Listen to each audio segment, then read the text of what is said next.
Magandang buhay mga ka-backyard. So ngayon pag-usapan natin kung paano ba magtuloy-tuloy ang breeding ng ating mga ibon na parakeets budgies.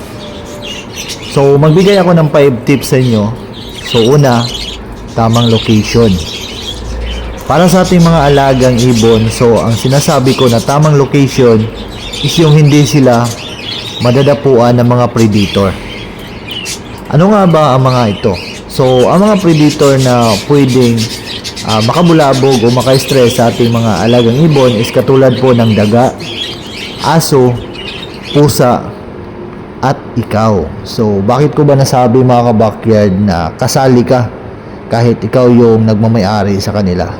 So, hindi ka po exempted sa pagka-stress o pagkabulabog ng iyong alagang ibon dahil sa kakasilip mo ng nest box nila. So pwede po silang ma-stress kapag ganyan ang ginagawa mo dahil masyado kang excited na magkaroon sila ng itlog sa kanilang cages na pinaglagyan mo. So pangalawa, tamang sit up. So tamang sit up ng cage at nest box. So kapag bumili ka ng ibon, dapat meron ka ng cage at kung ready to breed na po sila, dapat meron ka ng nest box. So ang purpose po ng nest box is doon po sila mag-iitlog para dumami sila sa iyong area. So kapag mayroon ka lang cage at wala kang nest box, so hindi pa din dadami ang iyong ibon. So dapat partner yan. May cage ka and then may nest box ka na pwedeng maitlogan ng iyong pairing na parakeets budgies. So, ang tamang sukat ng nest box mga ka-backyard sa ating mga alagang ibon na parakeets is yung 6x6x10. So, yan po ang ginagamit kong nest box sa mga ibon ko dito sa aking area. At pagdating naman sa cages nila mga ka-backyard, pwede kang gumamit ng single cage at double cage. Pero advice ko sa inyo kapag marami kayong cages na bakante, so dapat double cage ang paglagyan ninyo para makalipad-lipad ang iyong ibon at para maiwasan ng hen ang pagkakaroon ng sapula while nasa breeding season siya. So pangatlo, huwag nating bubulabugin.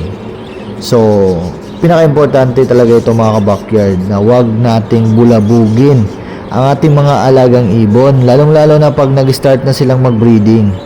So masyado pong sensitive ang mga hen pag nasa breeding season na sila. So dapat wag mo silang bulabugin, wag mong ilipat-lipat ang mga cages nila, dapat stable lang sa isang area para hindi sila ma-stress. At wag mo din silang silipin palagi sa kanilang nest box para hindi sila ma-stress. So dapat bigyan mo sila ng privacy na mamuhay sa loob ng cages nila. So kapag sisilip ka sa nest box, dapat hindi araw-araw. So mas maganda na 2 times a week silipin mo ang nest box nila para hindi sila mabulabog. So pangapat, tamang patuka.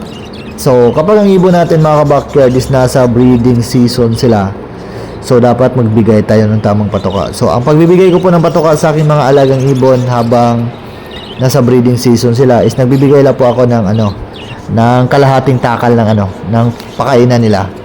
So ang sukatan ko po is yung sukatan ng gatas ng bata. So yun po ang takalan na ginagamit ko sa kanila. Dapat mabigay din kayo mga ka-backyard ng Gallimax 21. So bawat breeder tag 2 piraso para mataas ang fertility na makukuha ng breeder mo while nasa breeding po sila. So panglima mga ka-backyard, ito yung panghuli at pinaka-importante sa ating mga alagang ibon habang nagbe-breeding tayo sa kanila, para mabilis silang dumami at magtuloy-tuloy ang kanilang pag-itlog sa loob ng mga cages ninyo. So, vitamins at gulay. So, ano nga bang vitamins ang ginagamit ko sa aking mga alagang ibon? So, gumagamit lang po ako ng Vitamin Pro at saka Essential Vitamins. So, yan po ang gamit ko sa aking mga alagang ibon na isinasalang for breeding. At nagbibigay din ako sa kanila ng Egg 1000 para sa madaming itlog ng ating mga alagang ibon. Dahil sa pangalan pa lang mga ka-backyard, Egg 1000, siguradong marami ang itlog na may bigay ng iyong mga alagang ibon habang nasa breeding sila. At dapat magbigay ka din ng mga gulay katulad ng dahon ng pichay, talbos ng kamote, dahon ng alugbati, dahon ng kangkong, at marami pang gulay na pwedeng ipakain sa ating mga alagang ibon. Maganda kasi na nagbibigay tayo ng gulay sa ating mga alagang ibon para mayroon silang natural vitamins na makukuha sa mga gulay na ibinibigay natin sa kanila. So, dito na magtatapos ang video natin mga ka-backyard. I hope may natutunan kayo sa 5 tips kung paano magtuloy-tuloy ang breeding ng ating mga alagang Parakits Budgies. So, dito na magtatapos ang video natin mga ka-backyard. Malapit na tayong umabot ng 2,000 subscribers. So, maraming salamat po sa lahat ng sumuporta, sa lahat ng nanood, sa lahat ng nag-comment at nag-like. So, maraming salamat sa inyo. At sa mga hindi ko pa subscriber, so please subscribe para mas lumago pa yung channel natin. At sa mga solid subscriber ko dyan, maraming salamat sa patuloy na pagsuporta ninyo sa ating munting vlog patungkol sa mga alaga ko na inalagaan sa bahay.